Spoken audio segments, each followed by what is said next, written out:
के साए आपके सामने।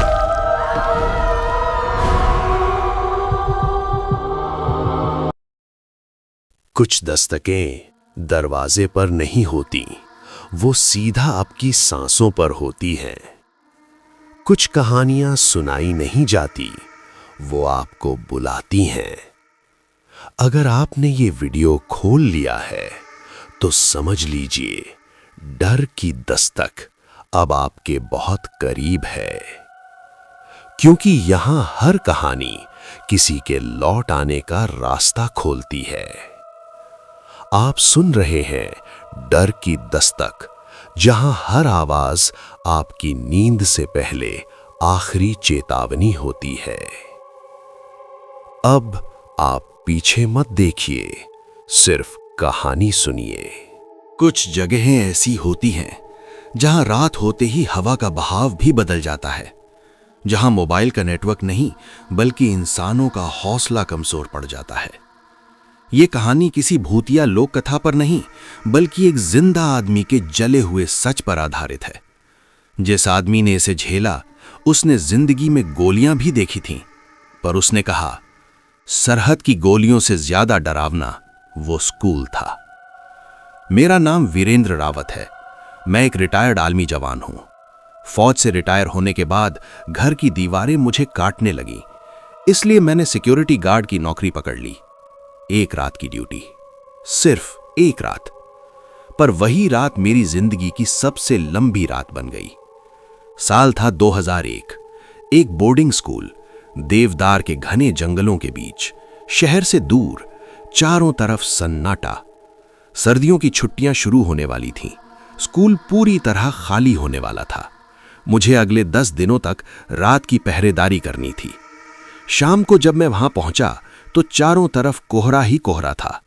रास्ते में एक छोटी सी टपरी थी, वहां बैठा आदमी आंखें बंद किए बैठा था।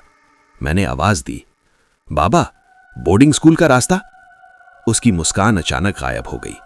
उसने धीमी आवाज में कहा, वहां कोई ज्यादा दिन नहीं टिकता। फिर उसने बताया, पुराने चौकीदार राम सहाय की अचानक ठंड से मौत हो गई थी और छुट्टियों में उस स्कूल से अजीब आवाजें आती हैं। स्कूल पहुंचने पर मुझे मिला क्लर्क मिस्टर मेहता, गंजा सिर, मोटा चश्मा और माथे पर पसीने की बूंदें। उन्होंने चाबियां देते हुए कहा, पीछे की पुरानी बिल्डिंग मत खोलना, रात में उधर राउंड मत लगाना। मैं हंस दिया, मैं फौजी हूं साहब। उन्होंने बस इतना कहा, यहां चोरों का डर नहीं होता, और वो तेजी से वहां से निकल गए। रात के लगभग 8 बजे मैं खाना खाने ही वाला था कि टन टन स्कूल की घंटी बज उठी। स्कूल खाली था, हवा भी नहीं थी, और फिर ऊपर से बच्चों की धीमी आवाजें, जैसे क्लास चल रही हो।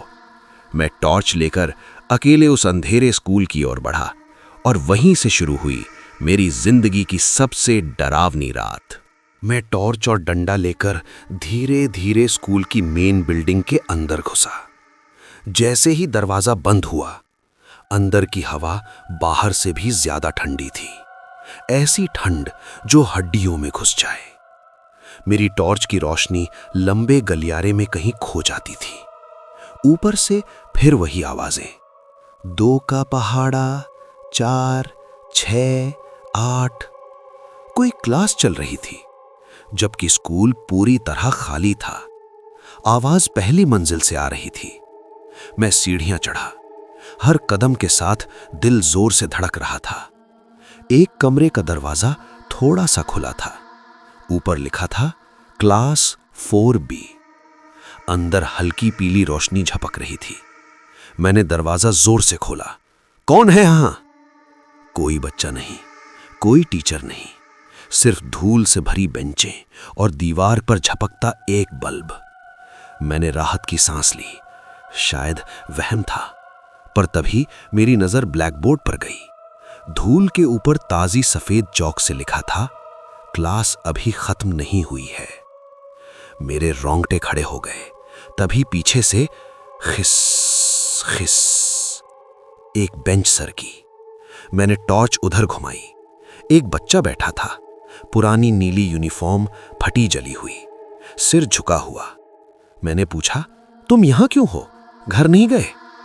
वो धीरे धीरे सिर उठाने लगा। हे भगवान, वहां चेहरा था ही नहीं, सिर्फ जली पिघली काली चमड़ी और आंखों की जगह 2 गहरे काले गड्ढे। पीछे दरवाजा धड़ाम से बंद हो गया। मैं पलटा, दरवाजे का हैंडल आग की तरह जल रहा था। मेरी हथेली जल गई। मैंने टॉर्च घुमाई। अब हर बेंच पर बच्चे बैठे थे, जले हुए, आंखों के बिना, पिघली चमड़ी वाले, और सब एक साथ बोले, प्रेजेंट सर, प्रेजेंट सर। पूरी क्लास गूंज रही थी। हवा में जले मांस की बदबू फैल गई। कमरा भट्ठी जैसा गर्म होने लगा। मैंने पूरी ताकत से डंडा दरवाजे के कांच पर मारा। कांच टूट गया। बाहर से कुंडी खोली, दरवाजा खुला और मैं जान बचाकर गलियारे में भागा। पीछे बच्चों की हंसी गूंज रही थी। मैं सीढ़ियों की तरफ दौड़ा, पर जहां से आया था वहां अब सीढ़ियां थी ही नहीं, सिर्फ दीवार और अंधेरा। स्कूल का नक्शा बदल रहा था। मेरे पास बस एक रास्ता बचा, पुराना विंग, वही जगह जहां जाने से मुझे मना किया गया था। पुराने विंग का शैतान। मैं भागते भागते स्कूल के उस हिस्से में पहुंच गया जहां दीवारों पर प्लास्टर नहीं था, ईंटें खुली थी और फर्श पर राख की मोटी परत जमी थी। हर कदम पर मेरे जूतों के निशान उस राख में उभर रहे थे, जैसे कोई देख रहा हो कि मैं किधर जा रहा हूं। तभी मुझे आवाज सुनाई थी, छप छप, पानी बहने की। यह आवाज ओल्ड विंग के आखिरी टॉयलेट से आ रही थी। उसका दरवाजा आधा खुला था। अंदर से काला गाढ़ा धुआं निकल रहा था और जले मांस की बदबू हवा में तैर रही थी। मैं अंदर नहीं जाना चाहता था, पर मेरे पास और कोई रास्ता भी नहीं था। मैंने दरवाजा धक्का दिया। दीवारें काली जली हुई थीं, शीशे टूटे थे और एक कोने में एक छोटा सा बच्चा दुबक कर बैठा रो रहा था। मेरा दिल पसीज गया। मैं उसके पास गया। डरो मत बेटा, मैं हूं। जैसे ही मैंने उसका कंधा छुआ, वो राख बनकर बिखर गया। मेरे हाथ हवा में रह गए। तभी पीछे से दरवाजा अपने आप खुला और अंदर आया एक बहुत लंबा काला आदमी। उसका सिर गर्दन से आधा टूटा एक तरफ लटका हुआ था। आंखें अंगारों की तरह लाल, हाथ में जली हुई छड़ी। उसने छड़ी जमीन पर पटकी। धप्पाक, सारे नल एक साथ खुल गए, लेकिन पानी नहीं, खून बहने लगा। गरम उबलता खून। उसकी आवाज गूंजी। मैं पीछे हटा। मैं चौकीदार हूं, मुझे जाने दो। वो हंसा। यहां सब बराबर हैं और सजा भी बराबर मिलती है।